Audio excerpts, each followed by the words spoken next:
Hello，大家好，欢迎收看 Indie Game Award 2025获奖团队专访。今天我们邀请到来自胖布丁游戏的 Robin 和小棉花。Hello，大家好，大家好。那首先，请你们先介绍一下自己、你们的团队，还有你们的游戏《落日山丘》。我们是胖布丁游戏，然后我是胖布丁游戏的创始人，叫小棉花。对，这是我们那个落日山丘的制作人 Robin。Hello，大家好，我叫 Robin，然后我是担任落日山丘项目的负责人。我们的团队一共有10名小伙伴。我们游戏其实是一个注重剧情叙事的互动解谜类游戏，主要是让玩家体验到游戏里面的故事情节和解谜元素这一方面。了解。那当初是有没有什么一个契机啊，或是一个突然的想法，让你们开发出了这款游戏呢？一开始其实是我在闲暇的时候画了一张狗狗的插画，通过那张插画激发了我们作为这个游戏的原型的灵感，然后围绕这个形象设计了这一个故事和世界观。原来是从一个狗狗的插画开始的这个故事吗？对，我先讲我们这个契机是在于是说，因为长期专注于做一些解谜啊、AVG 这样的一些游戏，然后呢，正好 Robin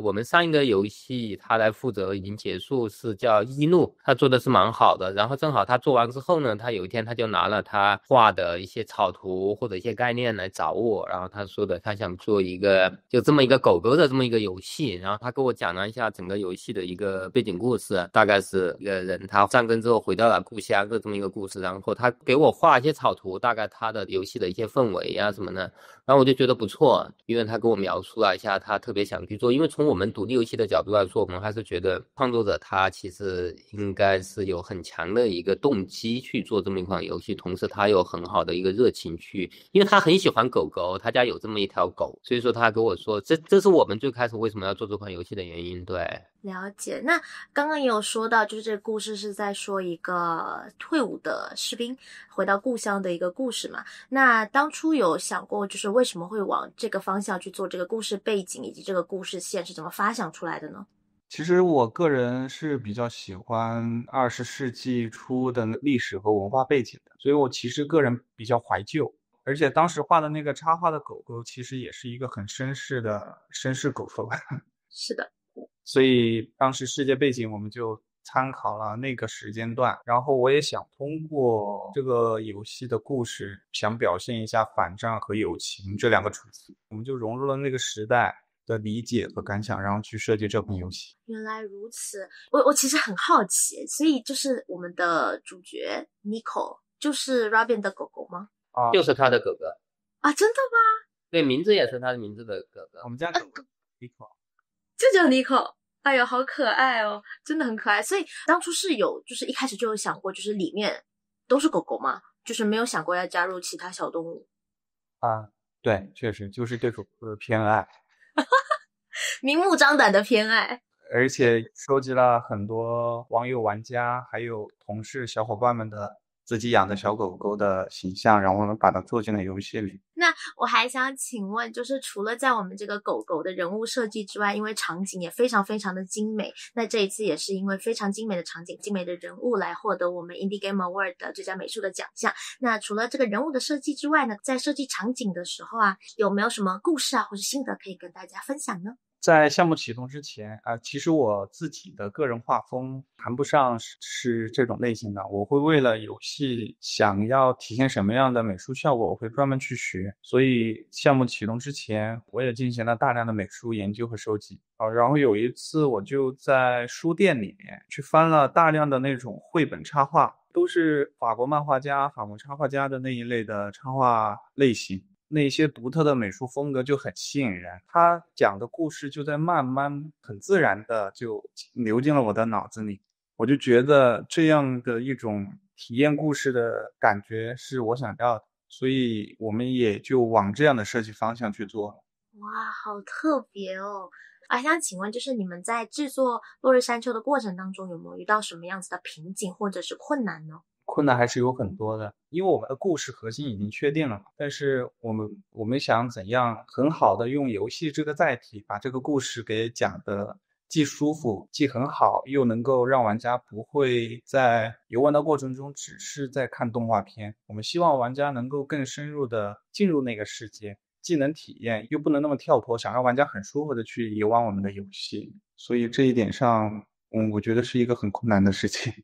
那《落日山丘》已经在去年的8月份上架了嘛，那应该也有收获到非常非常多玩家给你们的反馈。那有没有因为一些玩家的反馈而去修改游戏里面的一些细节啊或是机制呢？有的，我们收到最多的反馈肯定就是故事还没有讲完，我们还在努力的推进新的故事内容。还有就是玩家在玩前面的章节的时候，有一些人物的情节还未展开，就是没有给玩家讲明白他的结局是什么，所以我们在补充这一部分人物的剧情内容。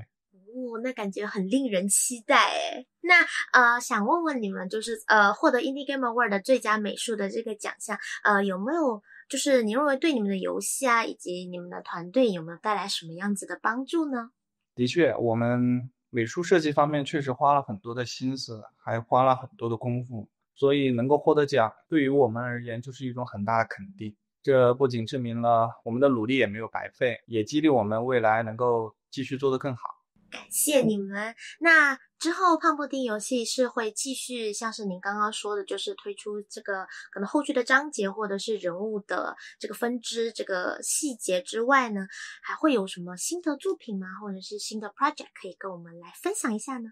我们会有一些新的作品在开发的，因为早期我们做很多作品的时候，可能就是一种简单的一种驱动嘛，就是可能我们很喜欢，然后就去做了。然后因为在这个长期的过程当中，可能除此之外的，我们会考虑的更多一点，就是未来团队会成为什么样一个团队。你知道，因为现在外面做各种各样游戏的品类很多，对，然后我们会去考虑是说这种品类的是不是它的商业前景会更好，或者是那种不好。而事实证明，像这种品类的，比如解谜也好，或者 AVG也好，其实并不是一个很高天花板的一个东西。其实我们会考虑是我们要是坚持去做这种东西呢，还是未来我们会切换一下别的一些品类。但实际上我们长期思考的还是说，如果这件事情是变得有价值的，可能这1年2年它的价值不是很好的能够体现得到，但是如果你长期去坚持做的话，它可能10年20年之后你能看到它更多的一个价值，就是我们长期的说这么这个东西。所以我觉得还是蛮有意义的。但是从另外一个角度上说，我觉得还是长期的一个驱动才能把这件事情做得更好。我觉得这个是价值的一部分吧，你知道，因为其实有时候价值和价格是不对等。比如说我们这个游戏能卖多少钱或者不卖多少钱，收入是多少，可能不能够仅仅证明它的价值的本身，因为它有时候确实这个世界哈，这个社会这个行业可能未必是对等的。但是我们始终相信，从长线来看，这件事情应该是对等的。对，这是为什么我们以后我们持续的还会做一些更有价值的东西，因为我们之前每一步我们其实都是没有倾向于说我一定要表达的更深一点，所以我觉得是很好的。其实我觉得这就是因为他们找到了自己真正愿意去做的事情，而且他们把这件事情做得更好。从长线来看，可能不是最挣钱的那种游戏，但一定是对他们来说是最有价值的，对喜欢这种游戏的艺校，它是应该是最有价值的。对，哇，突然把我最后这一题的那个格调拉得好高啊！因为我们没有亲自去，因为可能一些签证的原因或者什么的，但是因为我朋友去了，他们有好几个人都给我在现场发了照片过来，所以我就觉得就像我们亲自已经去了一样。对，太好了，希望有机会的话一定要来参观。那之后你们的工作室如果有再出新作的话，我们 Indie Game Award 也非常欢迎来参赛。OK， 没问题。那我们今天的采访就到此结束啦，感谢大家的观看，也请大家之后要继续多多关注我们哦，拜拜。好，拜拜。